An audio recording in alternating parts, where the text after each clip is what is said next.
Bonjour et bienvenue sur la chaîne de Maître Phare Tarot. Aujourd'hui, je vous accueille pour la vidéo qui concerne l'analyse astrologique de cette nouvelle lune qui aura lieu le 9 février 2024. Alors, si vous êtes sur le fuseau horaire du Québec, la nouvelle lune aura lieu à 17h59 minutes, donc presque 18 heures. Et si vous êtes sur le fuseau horaire de la France, on se rajoute 6 heures supplémentaires, ce qui fait que la pleine lune aura lieu à 23h59. Alors, pour les deux pays, dans le fond, la nouvelle lune aura lieu la même journée. Il n'y a pas de décalage entre les deux, malgré les fuseaux horaires, malgré le 6 heures de différence. Alors, si on commence par regarder la carte générale, on va commencer par placer notre nouvelle lune. Alors, on sait qu'une nouvelle lune, c'est une conjonction Soleil et Lune sur les mêmes degrés d'orbe et les mêmes minutes aussi, ce qui veut dire que Soleil et Lune sont à 20 degrés 41 minutes dans le signe du Verseau. Alors, Verseau qui accueille déjà beaucoup de monde, il accueille tout d'abord la nouvelle lune, Soleil et Lune sur le même degré, même minute. Et vu qu'ils sont à 20 degrés, ils sont dans le troisième décan du Verseau. Et le Verseau accueille aussi une deuxième conjonction qui se trouve à être Mercure et Pluton. Alors, ça bouge énormément dans le signe du Verseau. Beaucoup de vagues. Si vous êtes dans le premier décan, vous le savez parce qu'au-dessus de votre tête, il y a Pluton. Et Mercure, Pluton, planète de la régénération, planète qui nous amène aussi à déconstruire, à retirer un peu les épines qu'on a dans les pieds. Ça, c'est une façon analogique de le dire par image. Mais ce que je veux dire, c'est quand il y a quelque chose qui ne nous convient plus, quand il y a des structures qui sont désuètes, qui sont chambranlantes, qui sont voire même dangereuses, ben Pluton, son rôle, c'est de désencombrer, c'est de retirer ce qui n'a plus lieu d'être. Alors, souvent, c'est une planète qui est vue comme négative parce que on pense qu'elle va nous faire du tort, qu'elle va nous blesser, qu'elle va détruire. Non, Pluton, elle est là pour assainir un territoire.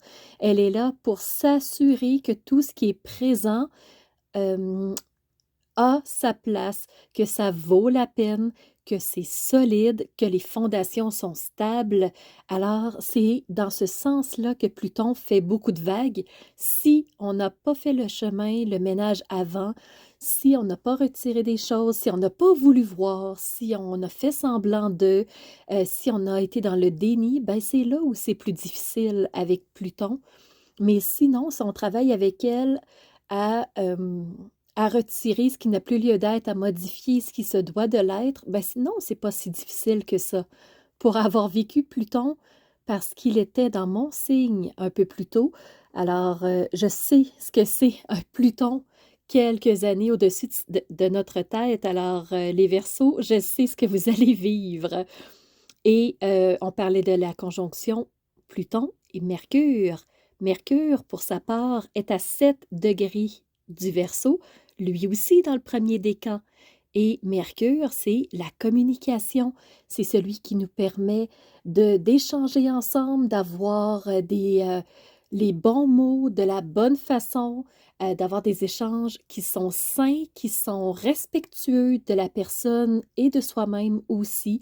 Donc, de se faire comprendre, d'être compris, de comprendre l'autre aussi. Alors, Mercure, c'est une planète vraiment qui tourne autour de la communication, mais pas que.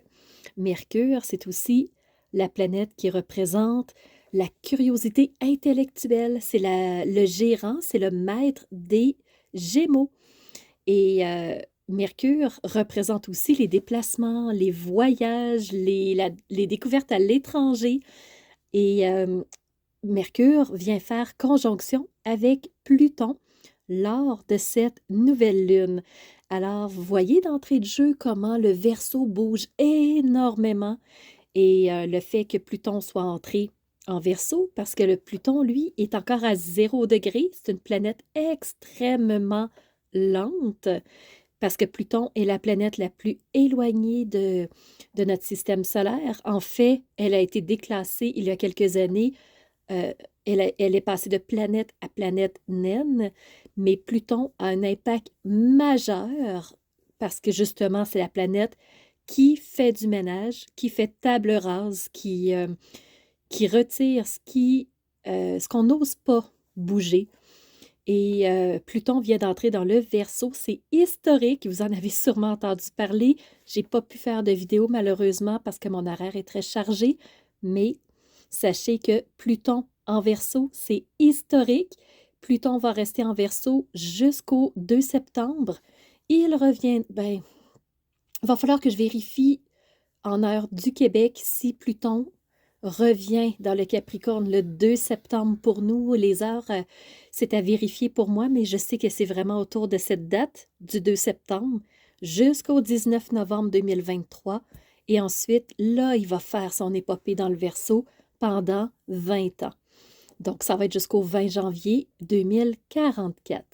Alors, Pluton aura un impact majeur. Il commence déjà à bouger des choses. Donc, si vous suivez les actualités en Europe, vous savez ce dont je suis en train de parler. Et pas uniquement en Europe, ça bouge au niveau mondial. Donc, l'échiquier tremble un peu en ce moment. Et la vague va faire son effet, sûr et certain. Certaines choses prendront plus d'ampleur que d'autres, mais le Pluton en Verseau fera son chemin. Dans cette nouvelle lune aussi du 9 février, nous avons une troisième conjonction en Capricorne cette fois-ci. Alors, c'est Mars et Vénus qui se retrouvent. Alors, Mars, planète de la guerre, c'est la planète masculine, vraiment, l'action, le mouvement, qui vient faire conjonction avec Vénus, planète de la douceur, du charme, des petites attentions, des plaisirs, de profiter de la vie. Alors, c'est vraiment le masculin et le féminin qui se retrouvent dans une conjonction dans le Capricorne. Capricorne, un signe de terre, un signe ancré, un signe déterminé, un signe d'ambition. Alors, le couple, si on peut appeler ça en parenthèse un couple, se retrouve dans un signe de terre, un signe d'ambition. La nouvelle lune, j'avais pas dit c'était quel signe. En fait, oui, c'est le Verseau, mais le Verseau, c'est un signe d'air. Alors, c'est là où la nouvelle lune vient s'installer. Et le Verseau, pour en parler un petit peu plus, ben le Verseau, c'est un signe révolutionnaire. Lui, il a les yeux tournés vers l'avant, vers les avancées, vers l'évolution.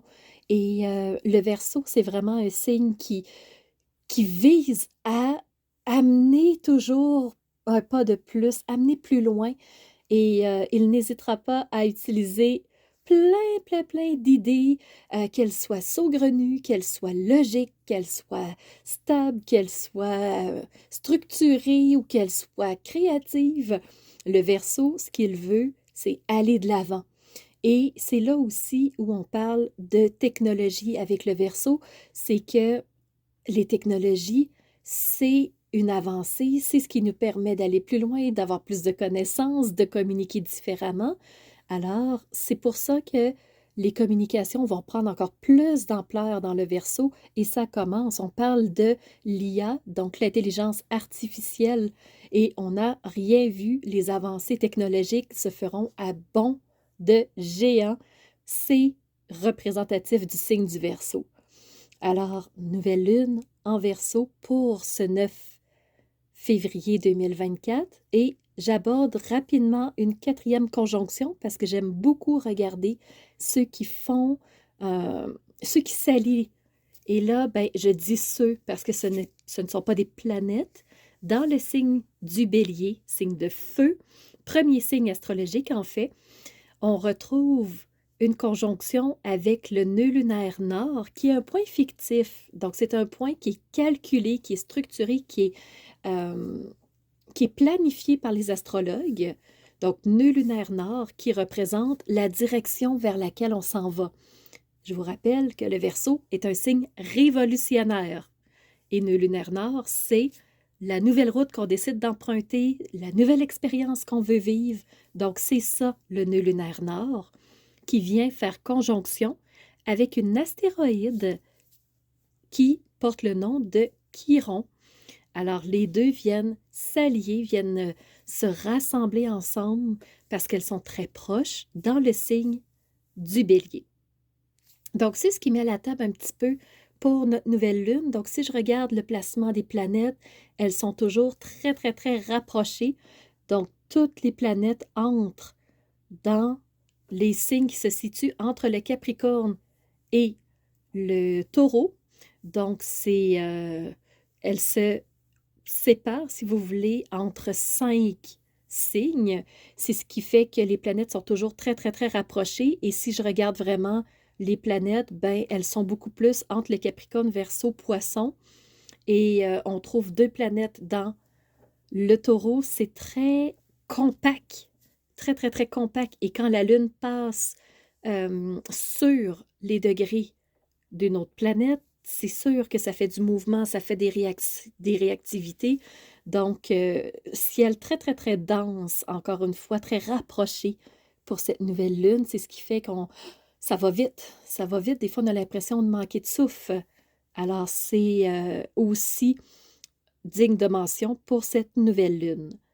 Si je regarde maintenant les 2 aspects que je voulais traiter avec vous, je vais commencer avec celui qui nous amène des défis, donc celui qui est à énergie dissonante, qu'on appelle dans le langage astrologique, ce qui veut dire que ça peut être négatif parce que ce sont des lignes carrées et 2 lignes carrées se fermant par une opposition qui donne la forme astrologique qu'on appelle un T carré.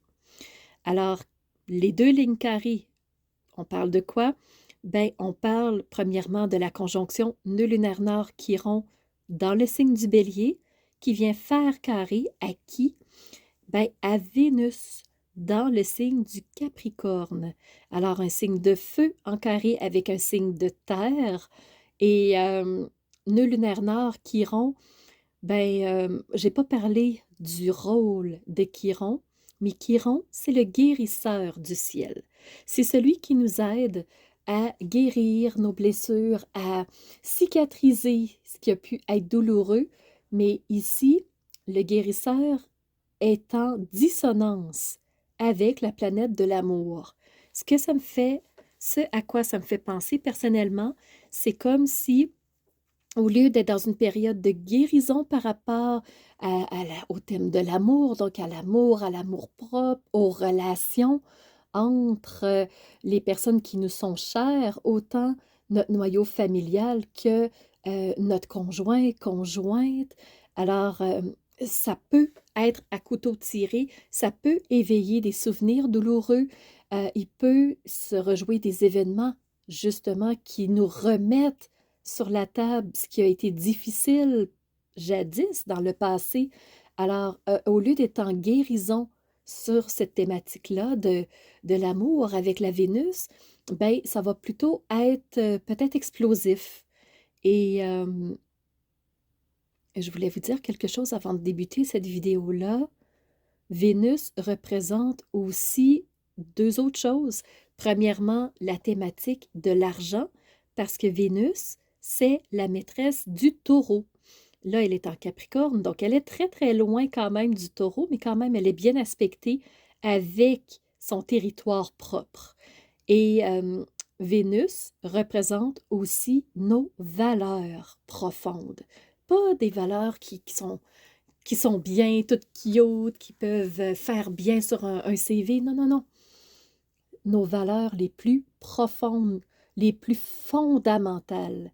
Et là, on a un carré entre Chiron, nœud lunaire nord, et Vénus. Ce qui fait que je pense qu'on va remettre en question nos valeurs vraiment. On va se questionner sur ce qui est vraiment important pour nous.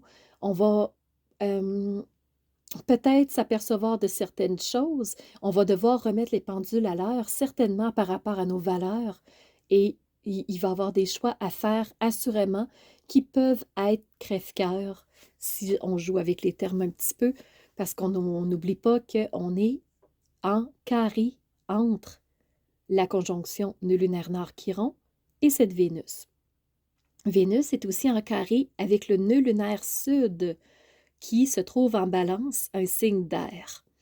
Alors, ce carré-là, ce à quoi ça me fait penser, c'est, oui, j'ai des choix à faire par rapport peut-être à la thématique de l'amour, par rapport à mes valeurs propres, mais je ne veux pas laisser tomber quelqu'un, je ne veux pas modifier ma situation, je ne voudrais pas peut-être arrêter un couple parce que j'ai peur de faire de la peine. Donc, au risque de blesser l'autre, ben, je vais continuer d'endurer quelque chose qui ne me convient peut-être plus. Donc, on est vraiment dans un ciel dissonant dans cette forme astrologique-là, du moins qui est le T carré. Par contre, on va finir la vidéo sur une bonne note. On va aller voir la deuxième forme astrologique dans le ciel et elle est positive, elle est porteuse. Donc, sur quoi on va pouvoir s'appuyer pendant cette nouvelle lune? Bien, ça s'appelle un triangle mineur. Donc, je le mets à l'écran. C'est un triangle composé de 2 sextiles. Donc, c'est ça qu'on voit, les 2 petites étoiles sur les lignes. Et ça s'est fermé par un trigone qui est la meilleure énergie positive du ciel. Regardons ensemble qu'est-ce qui compose ce triangle mineur. Donc, à sa pointe au maximum de hauteur, c'est Neptune dans le signe du Poisson qui vient faire son entrée dans cette forme astrologique-là. Neptune représente l'imaginaire, représente l'imagination, la créativité, se projeter dans des plans qu'on aimerait voir prendre forme dans un futur qui peut être plus ou moins à long terme. Alors, Neptune, c'est vraiment, j'imagine, je conçois des choses, je me sors tout plein d'idées pour justement préparer des plans que j'aimerais mettre en place un peu plus tard. Et dans le fond, Neptune, si on extrapole un petit peu, c'est aussi la thématique des religions.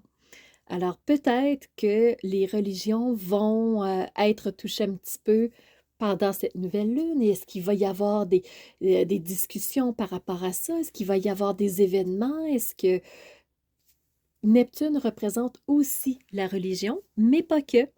Neptune, c'est pas pour rien qu'elle représente un trident, c'est que Neptune représente aussi tout ce qui est aquatique, tout ce qui est fluide, eau. Donc vraiment, ce liquide-là, alors est-ce que l'eau, l'élément eau, peut venir faire des siennes pendant la nouvelle lune? C'est possible, parce que dans le triangle mineur, ben, Neptune, c'est lui qui est à la bas, à la pointe, et la pointe, on appelle ça l'apex. C'est lui qui reçoit toutes les énergies. Et quelle énergie il reçoit? Ben, Neptune, il est en sextile avec le milieu du ciel. Donc, le milieu du ciel, c'est dans toute notre brillance, quand on est vraiment vu de tous, comment on se présente, comment on est observé, qu'est-ce qu'on dit, quand on est dans euh, c'est pas quelqu'un qui est introverti, mais extraverti, là, quand on est vraiment tourné vers l'extérieur. Le milieu du ciel, c'est vraiment ça, être tourné vers l'extérieur. Et on a Neptune qui vient faire sextile avec lui. Neptune est aussi en sextile avec Mars. Alors, on parlait justement de toutes ces idées-là qu'on allait recueillir, qu'on allait imaginer, qu'on allait noter dans le but d'une réalisation d'un projet, d'une action à venir dans un futur plus ou moins à long terme. Alors, c'est ça, ce sextile-là. Donc, on vient sortir des idées, on vient s'appuyer sur des possibilités, et c'est ça, les possibilités qu'on est en train de noter, qu'on est en train euh, d'extrapoler dans le but de bouger. Et pour fermer ce triangle mineur-là, ben, c'est Mars qui va rejoindre le milieu du ciel. Donc, une action qui va être visible, qui va prendre de l'ampleur, qui va être extravertie et qui va permettre à tous de pouvoir prendre position.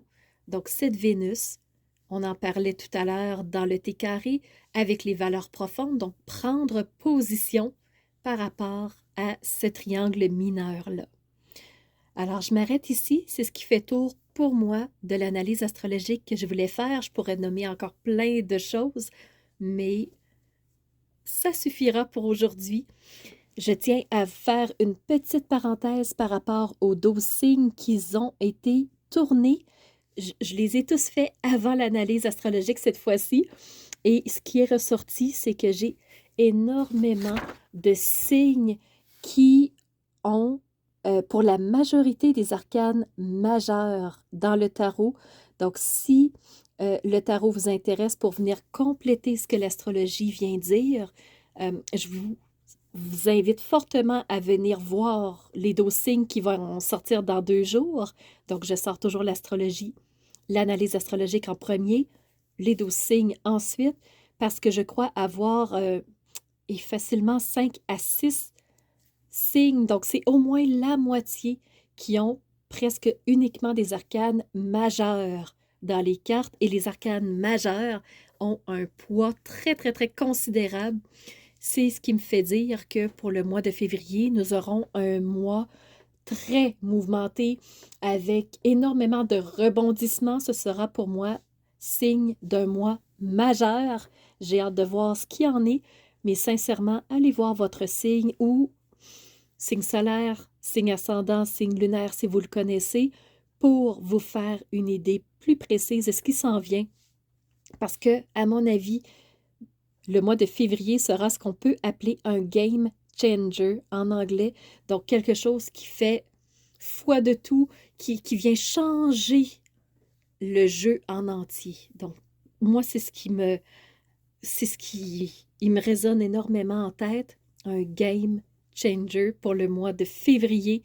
Alors, tout le monde, accrochez-vous, février risque d'être très mouvementé. Alors, merci d'avoir été présent et je vous donne rendez-vous assurément pour les 12 signes. Sinon, mes prochaines vidéos seront pour la prochaine lunaison qui sera la pleine lune du mois de février. Donc, on parle du 24 février. Alors, merci d'avoir été présent et à bientôt tout le monde. Alors, c'est ce qui fait tour de ma présentation, point de vue astrologique. Alors, j'espère que vous avez aimé cette analyse-là. Si c'est le cas, n'hésitez surtout pas à mettre un pouce en l'air et surtout continuez de vous abonner. Je vois qu'il y a beaucoup de nouveaux qui viennent me rejoindre. C'est vraiment... ça fait chaud au cœur de voir que ça montre, que les gens s'intéressent à ce que je partage comme information. Et n'hésitez surtout pas à me laisser des commentaires de ce que vous avez aimé, de ce qui vous a rejoint. Et je vous laisse aussi mon adresse courriel si vous voulez m'envoyer un message privé. Certaines personnes n'aiment pas laisser un message public que tout le monde peut lire. Alors, mon adresse courriel est info@commercialmaitrefort.com. N'hésitez surtout pas si vous voulez entrer en communication avec moi. Et sous la vidéo, il y a toujours mes services qui sont dans le petit plus. Alors, vous pouvez savoir quel est mon univers, qui je suis, allez fouiller un peu plus sur moi.